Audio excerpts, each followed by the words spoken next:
In Paris, on Avenue Kléber, in a former Gestapo headquarters, politicians have been talking for 4 years about ending a war. Once a week, on Thursdays, diplomatic cars arrive at the conference center, bringing delegates to talk about a war in which nearly 1 million men have died, the Vietnam War. From North Vietnam, Mr. Xuan Thuy. He arrived in May 1968 when the talks opened. Since then, he and his colleagues have been joined by representatives of the Viet Cong, led by Madam Thai Binh. From the United States, Mr. Henry Cabot Lodge, one of a list of high-level diplomats who have handled the grueling negotiations on behalf of the nation most anxious for peace in Indochina.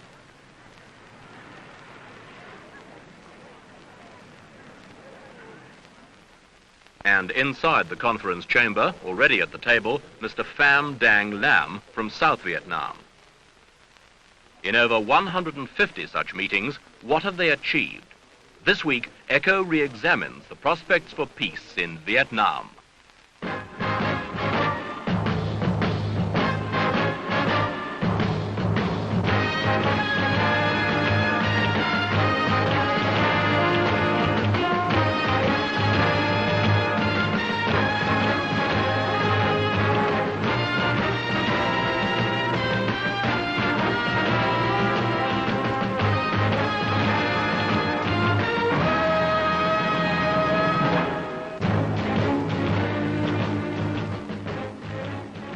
The truth of the matter is that the Paris peace talks, hailed as a major breakthrough in 1968, have by 1972 achieved nothing. The delegates still turn up, make accusatory speeches, and leave.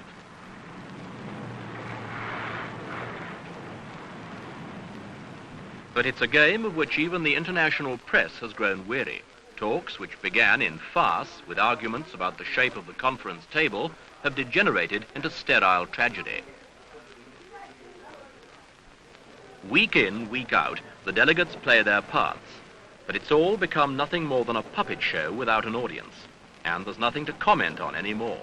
Everything that could be said in public has been said, and in the meantime, the war goes on and the casualty lists mount, for the reality of Vietnam is 10,000 miles from this place.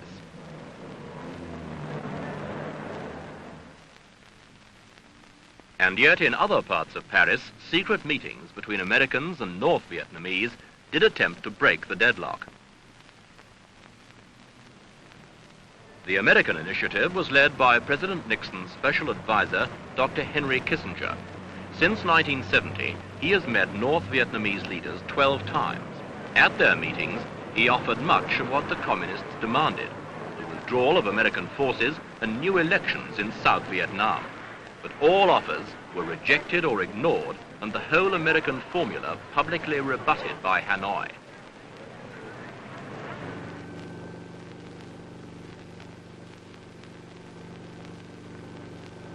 This is South Vietnam. To take a realistic view of this country is to recognize that peace is as far away as ever. In truth, there can never be peace here as long as the North Vietnamese maintain their efforts to overrun the South. Politically, historically, and ethnically, the North and the South do not mix. They were fighting each other 1,000 years before Vietnam became a household word. And this is the vital factor.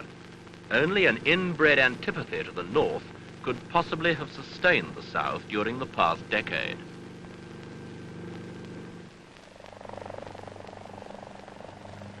But even a massive commitment to war cannot obscure South Vietnam's growth. For example, it depends on rice. During the worst of the war, production slumped, but has been revitalized, so that this country now grows 6 million tons annually, enough to feed its people without imports. New agricultural techniques, along with new strains of rice plant, have taken root in the paddy fields. The acreage under irrigation will double in the next 4 years. Additionally, 1/3 peasants have been given their own land in a program of agrarian reform. Equally important, there is in South Vietnam a willingness to unify. Villagers, aided by the military, are building bridges to link with other villages, where once they remained isolated and suspicious and easy prey to Viet Cong guerrillas. The result is closer contact with the capital, Saigon.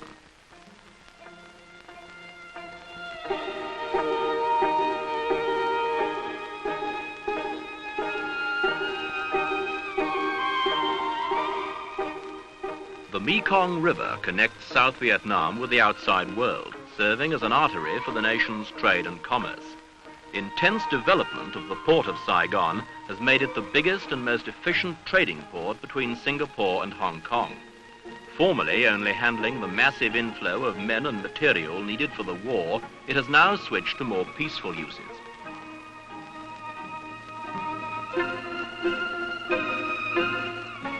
More than 8 million tons of cargo are handled annually in Saigon, a port of call for nearly 6,000 ships every year. Goods are moved quickly along the waterways flowing into the Mekong and on the new highways, first built to transport the paraphernalia of war. But with the noise of battle receding to South Vietnam's borders, the work of reconstruction gathers momentum. Schools and hospitals have doubled in number during the past 5 years. Then there were no medical centers in the villages. Now there are over 400. War has taught the South Vietnamese about electricity supply and the need to modernize peasant industry. And it has taught them a lot of other things too.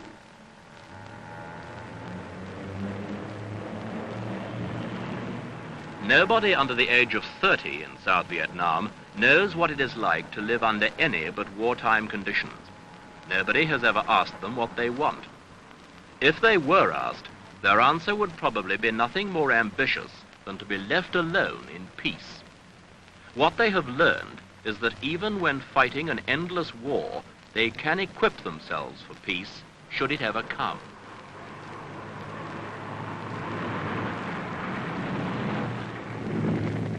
But will it ever come?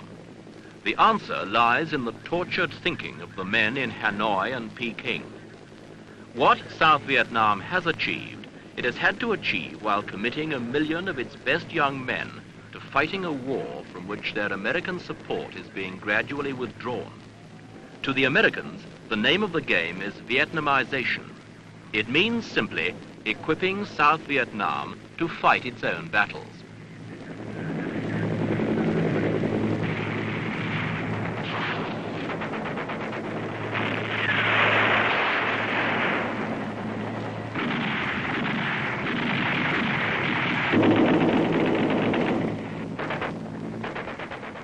With American air support, South Vietnamese troops are still engaged in the endless, weary, bloody business of war. The North Vietnamese and the Viet Cong are still there, and they will not go away until or unless politicians tell them to do so. And all efforts at peace having founded on the intractability of the communist side, there would seem to be little hope of peace. For this is a war that nobody can win.